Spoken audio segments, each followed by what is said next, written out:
미국에서 가장 넓은 주는 알래스카 주입니다. 미국 본토의 5분의 1에 해당하는 넓이를 가지고 있고 한반도의 7배, 남한의 15배에 이르는 광활한 땅이 알래스카 주입니다.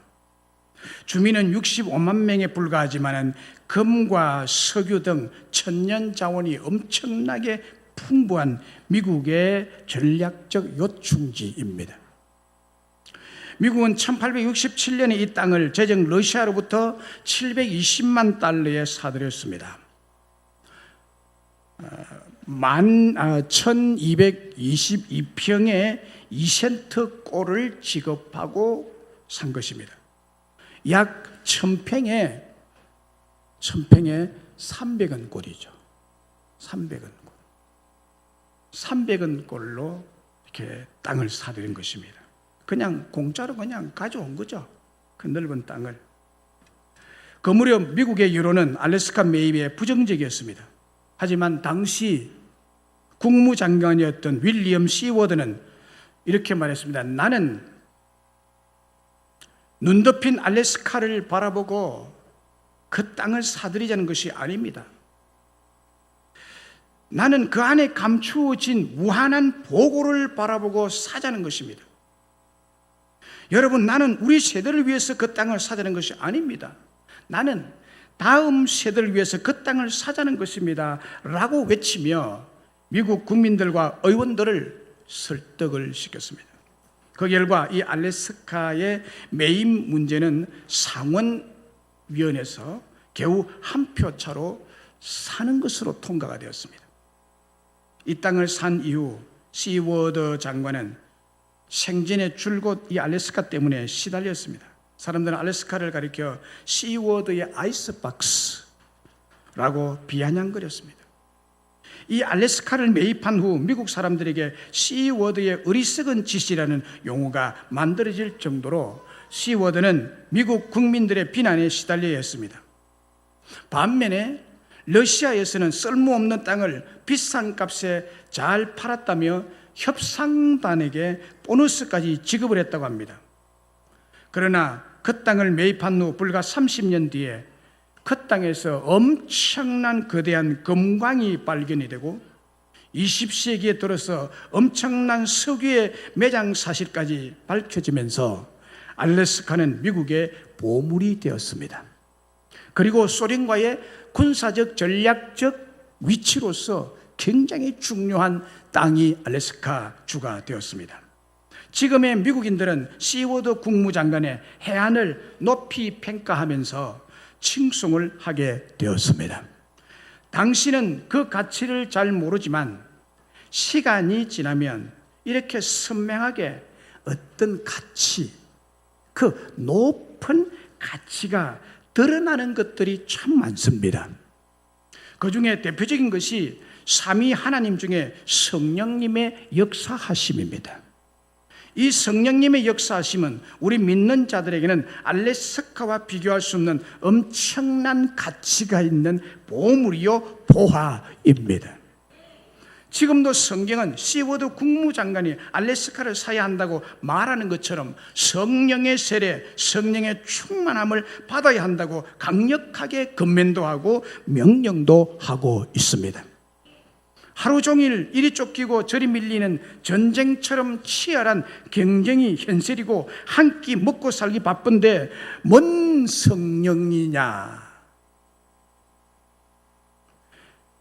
현실성이 없는 성령 충만이나 성령의 역사를 강조하는 것은 어리석은 일이 아니냐라고 말들을 합니다. 그러나 성령을 충만히 받는 것이 우리들의 인생에서 얼마나 중요하며 가치 있는 일인지를 인정할 수밖에 없다는 사실이 지금 우리들이 살아가는 현실입니다. 왜냐하면 성령님만이 우리 인생들의 미래이기 때문입니다. 우리 한국교회와 우리 교회의 미래는 교회의 설립자이신 진리의 성령님이십니다. 조지 바나는 그의 책 당신의 자녀를 영적 챔피언으로 훈련시켜라는 책에서 이렇게 말했습니다. 오늘날의 영적 전쟁의 최전선은 어디인가? 낙태 반대 운동인가? 동성결혼 금지법 제정을 위한 투쟁인가? 인터넷인가? 영화인가? TV인가? 음악에 깊숙이 널려있는 온갖 쓰레기들에 대항하는 성경적 도덕성 해봉운동인가? 아니다.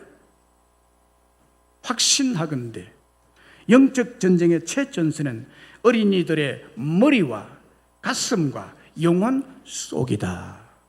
그 속에 진리의 성령의 역사로 하나님만 사랑하게 만든다면 우리는 더 이상 낙태, 동성애, 도박, 포르노 등의 도덕적, 영적 문제를 갖고 씨름하는데 시간을 투자할 필요가 없어질 것이다 라고 간파했습니다.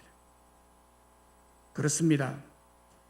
여러분들이나 우리 어린 아이들이 진리의 성령으로 충만하게 된다는 것이 얼마나 가치 있는 일인가를 믿고 받아들이기만 한다면 시워드 국무장관이 알래스카의 가치를 미리 보고 사드린 국가는 비교도 안 되는 엄청난 축복을 소유하게 될 줄로 믿습니다. 그러면 진리의 성령님은 우리들에게 무엇을 주실까요? 진리의 성령님은 우리에게 지혜를 주십니다. 17절에 그는 진리의 영이라고 했습니다. 진리의 영. 여기에 진리란 원어로 알레이데이아인데 이 알레이데이아 진리라는 말은 세 가지 범위에서 의미를 가지고 있는 단어입니다. 첫 번째는 법정에서의 의미입니다. 법정에서 가장 지지될 수 있는 사건의 진상 알레이데이아. 법정에서 가장 지지될 수 있고 증거가 확실한 사건의 진상, 이것이 알레이데이아라는 뜻이에요.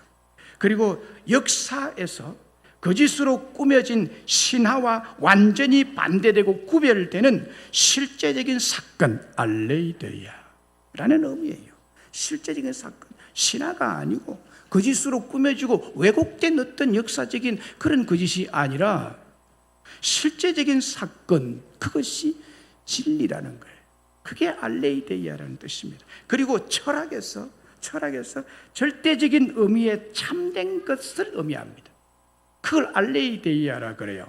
이런 세 가지 측면에서 진리의 성령님은 인간에게 주어지는 사건의 진상을 밝히는 지혜의 영이시요, 거짓이 아닌 실제적인 사건의 의미를 밝히는 지혜의 영이시요, 절대적 참된 것을 알게 하는 지혜의 영이신 성령님이십니다. 그러므로 율법적인 것이 아니라 은혜의 측면에서 완전한 지혜를 우리에게 공급하시는 하나님의 신, 성령이신 것입니다.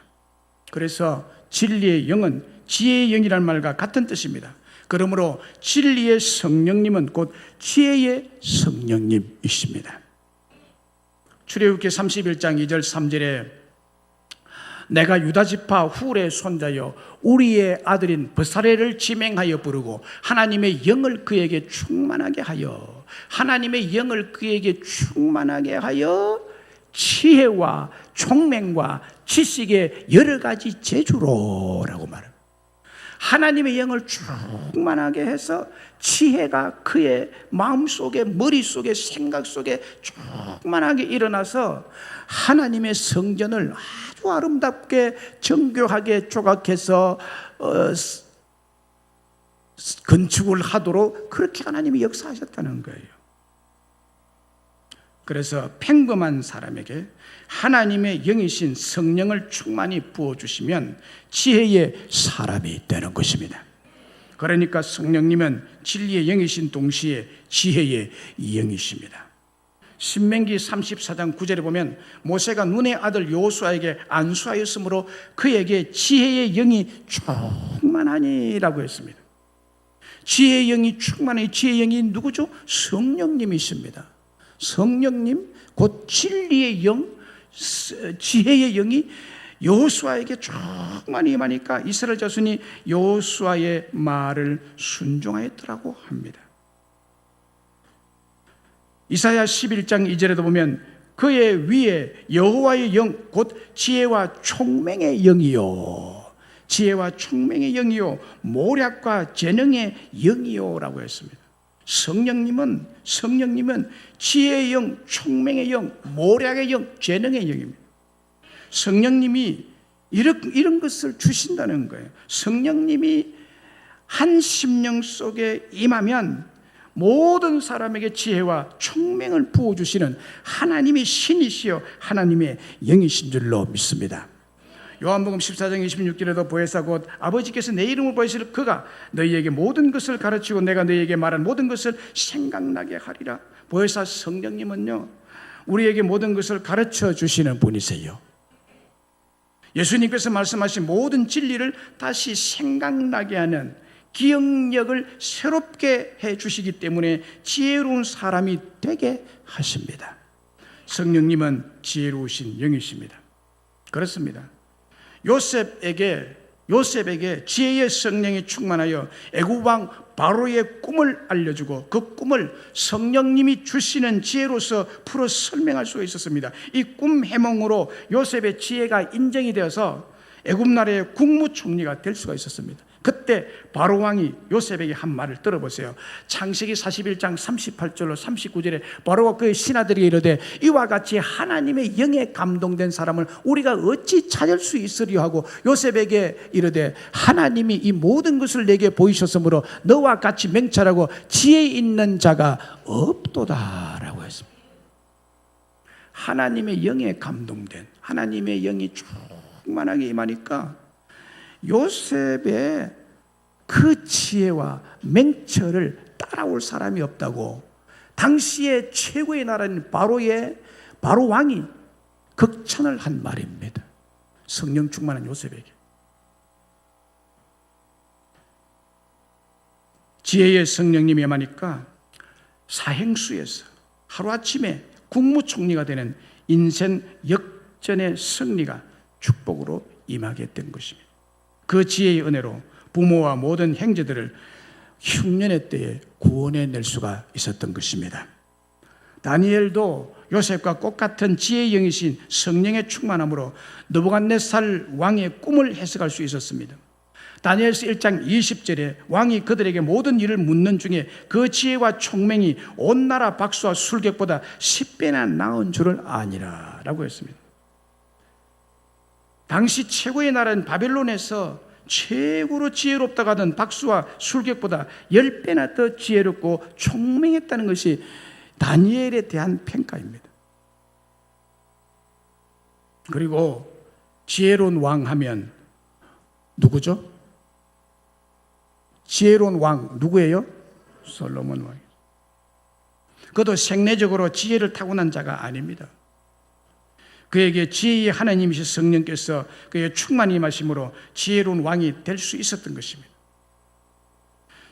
왕상 3장에 보면 솔로몬이 하나님께 지혜를 구했을 때 하나님께서 지혜를 충만하게 주십니다.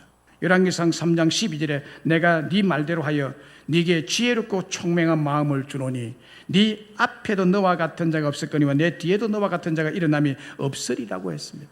솔로몬이 최고의 지혜로운 사람이 될 것이라는 거죠. 솔로몬 앞에 지혜로운 요셉도 있었고 솔로몬 뒤에 지혜로운 다니엘도 있었는데 그들보다도 솔로몬이 더 지혜로운 사람이 되었다는 것입니다. 앞에도 없었고 뒤에도 없을 것이라고. 이 지혜가 사람의 생내진 것으로 되지 아니하고 지혜의 영이신 성령이 솔로몬의 마음에 충만히 부어주시고 임함으로 지혜로운 사람이 될 수가 있었던 것입니다. 바울 사도도 성령의 지혜로 충만함을 입어서 신약 성경의 3분의 1을 기록하는 은혜로운 사역자가 될 수가 있었던 것입니다. 그리고 요한계시록을 기록한 사도 요한도 밤모섬에 유배를 가 있었을 때 주의 날에 성령의 충만을 받아서 지혜로운 계시의 말씀인 요한계시록을 기록할 수 있었습니다. 요한계시록 1장 10절에 보면 주의 날에 내가 성령의 감동이 되어 내 뒤에서 나는 나팔소리 같은 큰 음성을 들으니라고 했습니다. 여기 성령의 감동하시면 성령의 충만함을 말합니다. 사도 요한이 주의 날에 성령의 충만함을 받았기에 하나님 나라의 실상을 다 꿰뚫어 알 수 있었고, 마지막 세상에 있을 계시를 다 받아 적을 수가 있었던 것입니다. 지혜의 성령님이 사도 요한에게 임재하셔서 역사하신 역사요 일이신 것입니다. 진리의 성령님은 우리에게 지혜를 주시는 분이십니다. 대전고등학교 수석 졸업, 서울의대 수석 졸업, 미 디트로이트 암 전문 의사인 원종수 집사님의 간증집이 있습니다. 그 간증집은 너는 내 것이라 라는 책이 있는데, 그 책에 보면 이런 내용이 기록되어 있어서 여러분들에게 소개를 해드립니다. 나는 새벽 기도를 마치고 오는 도중에 배가 고파 어지럼증이 났다. 집에 겨우 돌아와 윗목 차디찬 방바닥에 누웠는데 로마서 쪽복음이 손에 닿았다. 내가 은혜 받고 나서 하나님의 말씀을 볼 때 달라 보이는 것처럼 복음이 눈에 들어오기 시작하는데 1장에서부터 16장까지 30분 만에 다 읽어버렸다. 또 읽고 싶어서 2번 읽었다. 내 영혼이 새 생명을 얻은 것처럼 왜 이렇게 달고 맛있는지. 학교 갔다 와서 또 읽어야 하고 학교에 갔다. 버스를 타고 가야 할 먼 길을 버스비가 없어서 군인용 워커를 신고 걸어갔다. 그런데 갑자기 2층에 붙어있는 상가 건물의 간판이 로마서로 보였다. 내가 눈을 감아도 보이고 뜨도 보이고 배가 고프니까 현기증이 나서 헛것이 보이는가 보다 하고 머리를 흔들어 봤다. 아니 그랬더니 로마서 쪽복음의 페이지가 넘어갔다. 이쪽으로 돌리면 로마서 5장, 저쪽으로 돌리면 로마서 6장이 보였다. 다시 이쪽으로 돌리면 로마서 5장, 다시 저쪽으로 돌리면 12장이 보였다. 그래서 내가 돌아버린 줄 알았다. 큰 문제가 생긴 줄 알았다. 문제가 일어난 것이다. 눈을 떠도 보이고 감아도 보이고 학교 가서도 그 생각만 났다. 보통 문제가 생긴 것이 아니었다. 혼자서 고민했다. 선생님들이 어떤 내용으로 가르쳤는지 기억이 나지 않았다. 내 생각에는 어서 집에 가서 어머니께 말씀드리고 병원에도 가야 할 심각한 문제였다. 이러다가 돌아버리는 줄 알았다. 성남 다리 밑에 정신병 걸려서 미쳐 다니던 여자가 눈앞에 얼렁거렸다. 그때 매일 철회하고 새벽 기도하고 아침에 겨우 꽁고리밥 먹고 가니까 허기가 졌다. 아침 조회 시간이 끝나고 담임 선생님이 나를 불렀다. 성적표를 보여주시는데 480명 중 350등이었다. 그러니까 반에서는 꼴찌였다는 거죠. 선생님은 심각한 얼굴로 나를 쳐다보셨다. 홀 어머니만 계신 외아들인데 너 어떻게 하려고 그러니? 그 말씀에 갑자기 마음이 아팠다. 교무실을 나오면서 많은 생각을 했다. 이제는 내가 이 세상 사람이 아닌데, 이 세상에 살고 있지만 하나님의 사람, 하나님께서 특별히 사랑하는 사람인데 이렇게 선생님께 불려다니면서 350등이라는 낙인이 찍히다니 내가 하나님께 영광을 돌리는 것이 무엇일까 생각해 보았다. 그 순간 나는 마음의 결심을 하게 되었다. 다음에는 공부 잘해서 칭찬받으려 교무실에 떠나들어야지. 적어도 10등 안에는 들어야지 하나님께 영광이지. 그렇지요 성령님? 하고 질문을 했다. 공부하자. 종수야 공부하자. 라고 마음에 단단히 결심을 했다. 그날에 학교 갔다 오면 그날 공부한 것을 복습하고 2번 읽고 노트 정리도 새로 하고 내일 배울 것을 예습하고, 그런데 성령님께서 책을 읽고 노트를 보아도 꼭 2-3번 읽고 보게 해주셨다. 공부가 그렇게 재미있을 수가 없었다. 책상에 앉으면 다른 생각 나는 것도 없어지고 오로지 공부 잘해서 하나님께 영광을 돌리자는 생각뿐이었다. 고2 학기말 시험이 시작되었다. 지금도 잊혀지지 않는다. 전 같으면 시험지 받아놓고 한수만 쉬었을 텐데 이번에는 시험지를 보는 순간 눈을 딱 감으니까 갑자기 로마서가 떠오르듯 국사책이 떠올랐다. 야, 이것 봐라, 신기하다. 그렇게 시험을 치고 결과가 나왔다. 전교생 480명 중 5등이었다. 한 학기 사이에 선생님도 깜짝 놀라고 친구들도 깜짝 놀라고 나도 깜짝 놀랐다. 하나님만이 빙긋이 웃으셨다. 그리고 영어 사전 하나를 통째로 외워버렸다. 그리고 3학년이 되어 졸업할 때 전교 1등을 했다. 그리고 서울대 학의 시험을 보고 당당히 서울의대에 합격을 했다. 지혜란 기억력도 포함된다고 생각한다. 내게 임하신 성령님은 구체적으로 생각나게 하시고 기억나게 하시고 영감까지 주시는 것이 아닐까. 예수님을 대접할 때 그리스도가 나를 보셨다.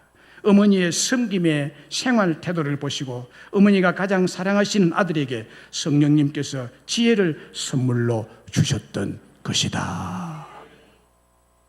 이렇게 기록하고 있어요. 진리의 성령님이 그 원종수 고등학교 2학년 학생에게 지혜의 선물을 주신 결과 350등에서 1등으로 몇 개월 만에 갑자기 뛰어오르는, 뭐 중간 과정이 없어. 350등에서 300등, 300등에서 200등, 200등에서 100등, 100등에서 뭐 50등, 50등에서 40등, 40등에서 30등, 20등 이래가지고 올라간 게 아니에요. 그 어느 세월에 올라가기 졸업도 안 버리는. 그렇게 올라가려면 세월이 안 되는데 300등 하면 3학년 졸업반이 돼버려요. 350등에서 5등, 5등에서 1등 이렇게 돼버려야지. 이게 누가 한 거예요? 지혜의 성령님. 그분이 그 학생 원종수에게 임하니까 그렇게 되더라. 이 지혜의 선물을 받고 싶은 분은 아멘. 어른들도 받아야죠. 미련하게 인생을 살면 안 되죠. 지혜롭게 살아야죠. 그래야 인생이 성공이 되죠. 또 진리의 성령님은 우리들에게 무엇을 주실까요? 진리의 성령님 우리에게 능력을 주십니다. 능력을 주십니다. 사도행전 1장 8절에 오직 성령이 너희에게 임하시면 너희가 권능을 받고 성령님은 우리에게 권능을 주시는 분이라는 거예요. 성령님은 권능자이십니다. 그리고 그 권능을 우리들에게 부어주시는 분이세요. 그래서 성령님이 너희에게 임하시면 너희가 성령의 권능을 받게 될 것이라는 것입니다. 이 권능은 듀나마이라는 원어인데 다이나마이트라는 말이 이 헬라어에서 파생되어 나온 것입니다. 그러니까 성령의 권능은 다이나마이트적인 힘과 능력을 발휘하는 능력의 하나님이라는 그 다이나마이트적인 힘과 능력을 저와 여러분들에게 부어주시는 줄로 믿습니다. 우리에게 임하신 성령님은 마치 맷돌의 권능, 맷돌의 능력과 같아요. 콩이나 밀이나 딱딱한 고식을 맷돌 속에 넣고 돌리면 콘 가루가 되어서 나옵니다. 콘 가루가 되어서. 요즘 맷돌을 잘 안 돌리지만 옛날에 그 맷돌을 돌리면요, 딱딱한 것이 딱 가루가 돼서 나와요. 아니면 요즘 방앗간에 가보면 이만 딱딱한 것을 넣으면 밀가루처럼 아주 보드랍게 빠져나옵니다. 성령님의 능력도 맷돌처럼 우리 속에 생내적으로 있던 거칠거칠한 마음, 미운 마음, 딱딱한 마음, 굳은 마음을 제거하고 부드러운 마음으로 바꾸어 주시는 능력자이십니다. 이것은 성령의 능력이 아니고는 불가능하죠. 사람이 자신의 마음도 바꿀 수가 없습니다. 그러나 성령님의 능력은 좋지 않은 생내적인 마음을 바꾸는 능력을 주십니다. 성령의 능력은 우리의 마음조차도 바꾸어 주셔요. 요한은 사랑의 사도라고 그러죠. 요한복음, 요한 1서, 2서, 3서, 요한계시록 5권의 성경 쓴 저자입니다. 이 요한은 사랑의 사도예요. 그런데 이 요한이 예수님을 만나기 전에 우레의 아들이라는 별명을 가지고 있던 사람입니다. 우레의 아들. 성질이 얼마나 급한지 벼락이 치듯이 성질을 냅니다. 갑자기 가만히 있다가 그냥 아주 천둥 벼락이 치듯이 우랑쾅쾅쾅쾅 한다는 거예요. 갑자기 그런다는 거예요. 가만히 있다가 갑자기 양푼이 던져지고 밥그릇이 날라오고 비행 접시가 날아다니고. 그래서 성질이 너무너무 급해서 우리의 아들이라는 별명이 붙은 것입니다. 얼마나 성격이 난폭한지. 그런데 예수의 영이신 성령의 능력이 그에게 마심으로 그 속에 있던 이런 굳은 마음, 강팍한 마음, 이런 까칠까칠한 마음이 변하여 완전히 사랑의 부드러운 마음으로 바뀌게 된 줄로 믿습니다. 성령의 능력이에요. 이기풍은 평양에서도 유명한 깡패였습니다. 깡패들의 마음이 깡패예요. 사람이 깡패가 아니고요, 마음이 깡패예요. 그리고 이 이기풍의 특징은 박치기를 잘하는 맹수입니다. 머리가 완전히 돌덩어리예요. 돌머리예요, 돌머리. 그 이 머리를 가지고 한번 박아버리면 사람들 전부 다 그 자리에서 쓰러져 버립니다. 이런 유명한 박치기 깡패. 당할 자가 아무도 없었습니다. 특별히 이 사람 외국인을 싫어하고 서양인을 싫어했는데 그는 거리에서 복음을 전하는 마포 3열 선교사에게 돌을 던져서 턱을 내려앉혀 버렸습니다. 얼굴에다 죽으라고 던졌는데 턱에 맞아가 턱이 팍 내려앉아버려요. 그리고 교회당을 짓고 있던 공사 현장에 와서 난동을 부렸습니다. 어느 날 그가 잠을 자는데 꿈에서 예수님이 나타나셨습니다. 그리고 예수님의 음성을 들었습니다. 기풍아, 기풍아, 왜 나를 핍박하느냐? 네가 왜 나를 핍박하느냐? 너는 나의 복음의 증인이 될 사람이다. 결국 그는 29세가 되던 해에 1894년에 예수를 믿게 됩니다. 완전히 바뀌죠. 그리고 즉시 마포 3열 선교사를 찾아가서 전에 턱을 내려앉혔던 그 사건은 그 앞에 무릎을 꿇고 백배 사죄하며 용서를 구했습니다. 그후부터 이기풍은 핍박자에서 평양 시내를 누비며 예수를 전하는 증인이 되었습니다. 하루는 전도를 하고 있는데 어떤 사람이 욕을 하며 행패를 그 앞에서 부리기 시작했습니다. 이기풍이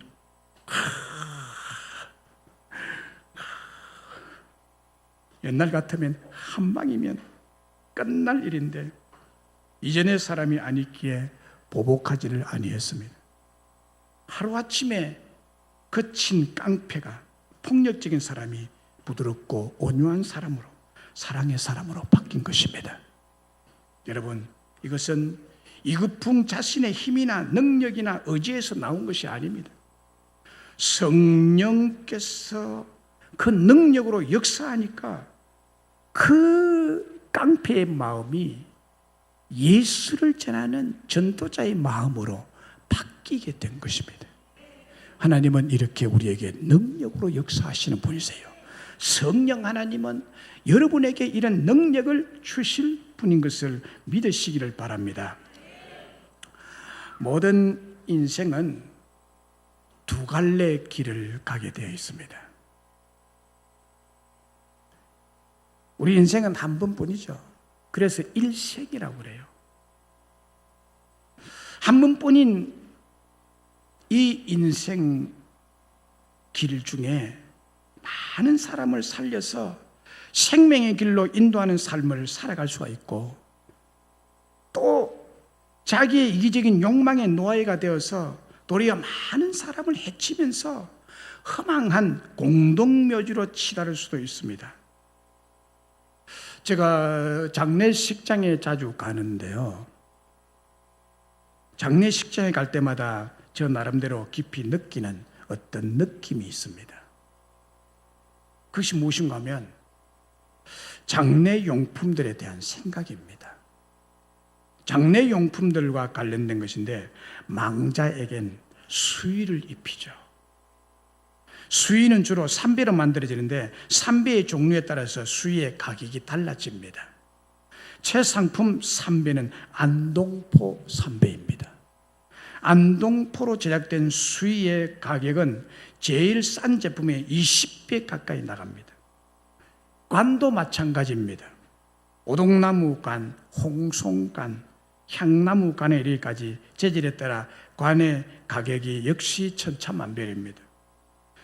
무덤 앞에 세우는 돌비석도 재질에 따라 가격이 차이가 납니다.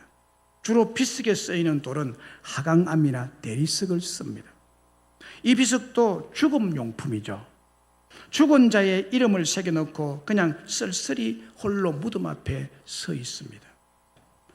돌이 비석으로 선택되는 순간 그것으로 끝입니다. 아무리 최고가의 수의나 관이나 비석이라 할지라도 장례용품이란 오직 죽은 자를 위한 것입니다. 다시 말씀드리면 장례용품은 단지 죽은 시체와 같이 썩어가기 위해서 존재하는 죽음용품에 지나지 않습니다. 그런데 나무 중에는 가구나 건축 재료로 다듬어져서 산 사람을 위한 생명용품이 되는 나무도 있습니다. 그런 나무들은 얼마나 아름다워요. 이게 우리 예배당 안에 이 인테리어 된 이 나무들 보세요. 얼마나 아름답습니까?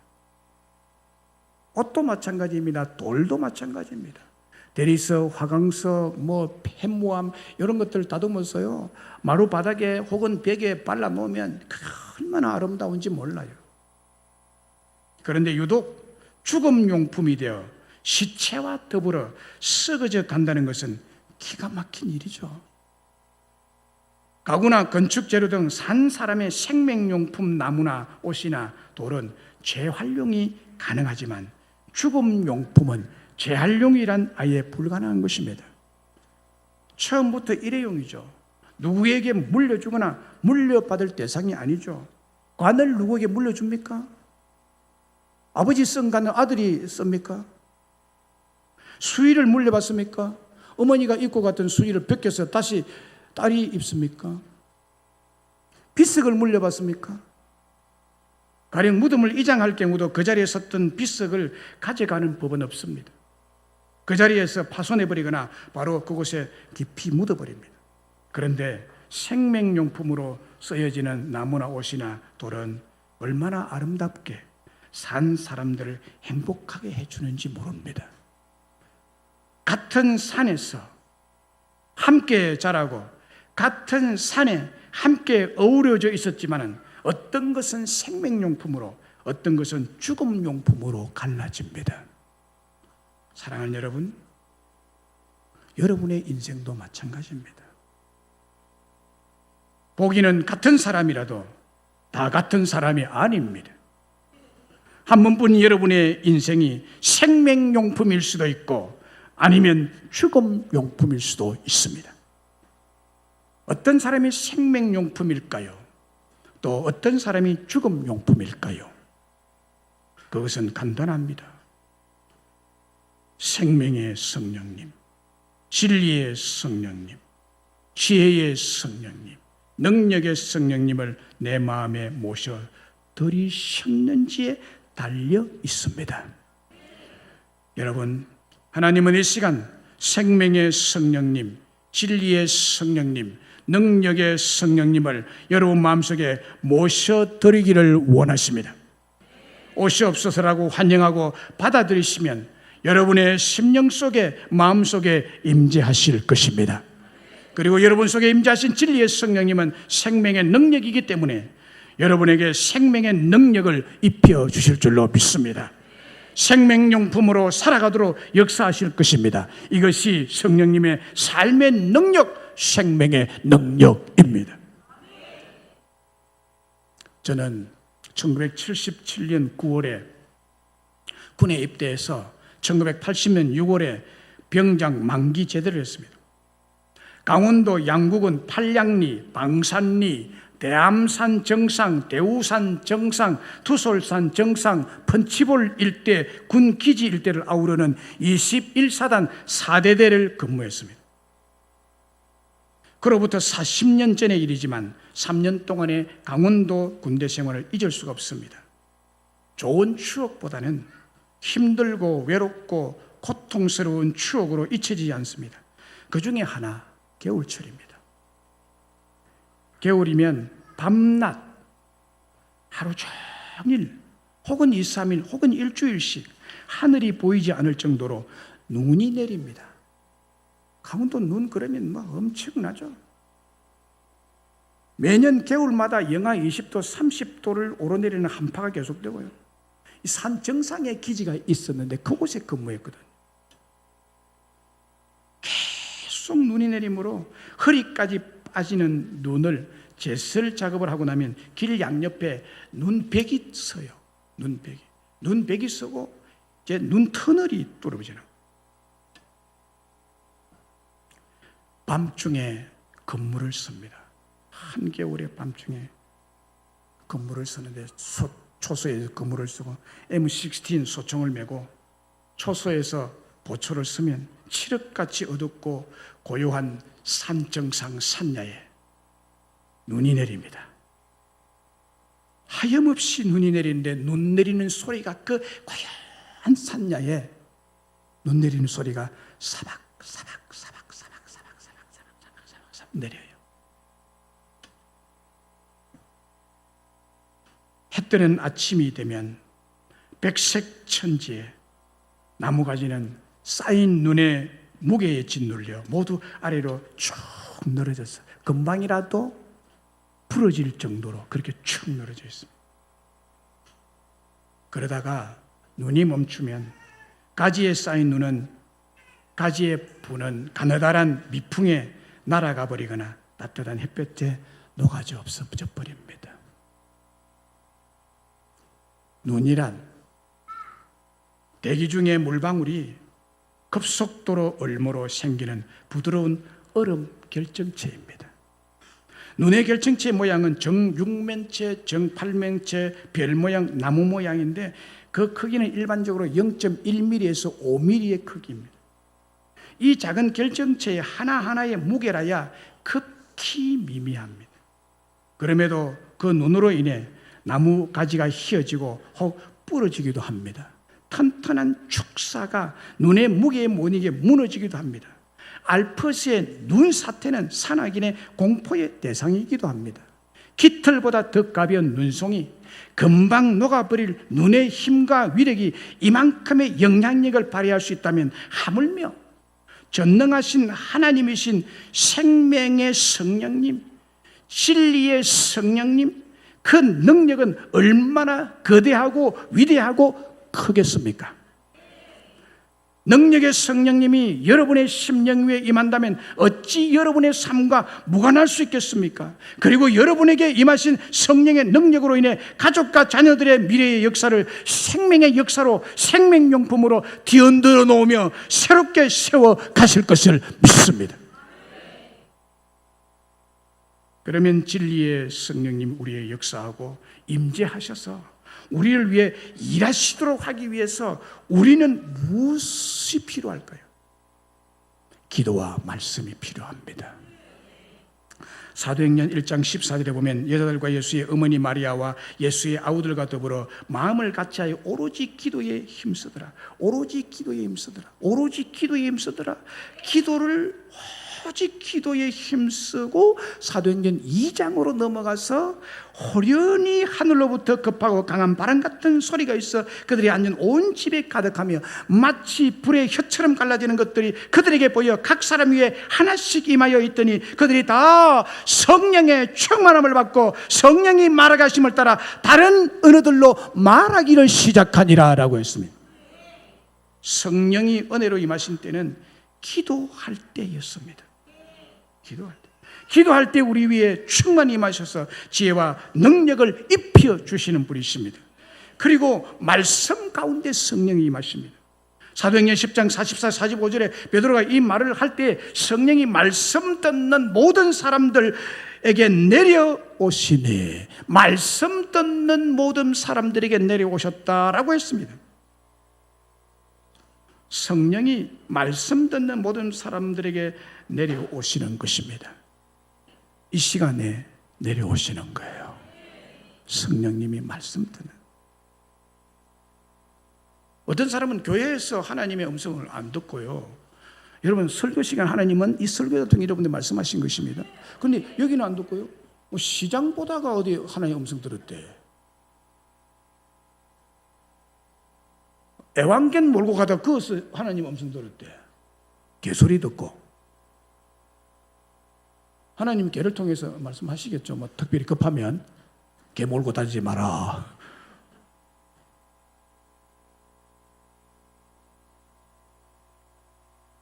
그러나 하나님은 특별한 경우 아니고는 그렇게 말하지 않아요. 여러분 평범한 생활을 영위하고 있는 중에 이렇게 오늘 오셔서 말씀 듣는 중에 성령이 임하십니다. 말씀을 사모하고 말씀을 좋아하고 말씀을 경청할 때 성령님이 임재하십니다. 우리들이 가만히 있는데 모든 것이 이루어지지 않습니다. 성령님이 일하시도록 우리가 할 일이 있습니다. 성령님이 내 속에, 우리 가정 속에 일하시도록 여러분 개별적으로 할 일이 있다니까. 그것이 우리 편에서 할 것이 기도하는 것과 말씀 듣는 일이에요. 우리가 항상 쉬지 않고 기도에 열심일 때, 그리고 진리의 말씀, 성령으로 감동된 말씀을 사모하여 들을 때, 그때 성령님께서 임하시고 여러분들에게 역사하시고 여러분들에게 일하셔서 지혜롭게 여러분들을 만드시고 여러분들의 삶이 능력적인 삶이 되도록 역사하실 줄로 믿습니다. 성령님의 능력과 회복의 능력을 주시죠. 말씀을 맺습니다. 여러분 성령의 충만함을 입는 가치에 대해서 어떻게 생각하십니까? 그 가치를 아십니까? 그 가치를 이제 아셨습니까? 성령의 충만함을 입을 때 주시는 하나님의 지혜의 가치, 그 능력의 가치를 깨달으셨는 줄로 믿습니다. 이런 무한의 가치를 가진 성령께서 우리에게 충만히 임재하셔서 역사하시게 하려면 우리가 가만히 앉아 있으면 안 된다고 말씀드렸습니다. 우리가 해야 할 일은 기도와 말씀 듣는 것이 필요합니다. 말씀 듣는 것이. 이 설교자가 이 시간 여러분들에게 간절히 권면합니다. 여러분의 인생의 승리와 여러분 자녀들의 인생 성공은 성령님에게 달려있기 때문에 성령님이 역사하시도록 여러분의 심령 속에, 여러분의 가정 속에, 가정에 이 성령의 능력, 진리의 성령님이 역사하시도록 말씀을 사모하고 말씀을 사랑하고 기도하시기를 주의 이름으로 축원합니다. 이 가치의 중요성을 오늘 충분히 깨달아야 될 줄로 믿습니다. 그러므로 매일 새벽 말씀과 기도의 제단에 나오셔서 말씀 듣고 기도할 때 요셉처럼, 다니엘처럼, 솔로몬처럼, 사도 요한처럼, 원종수 지사님처럼 성령으로 말미암아 지혜와 능력을 얻어 승리와 성공적인 삶, 행복한 삶을 살아가는 축복이 여러분과 여러분의 가정에 임할 줄로 믿습니다. 우리 내일 일은 난 몰라요 찬송하겠습니다.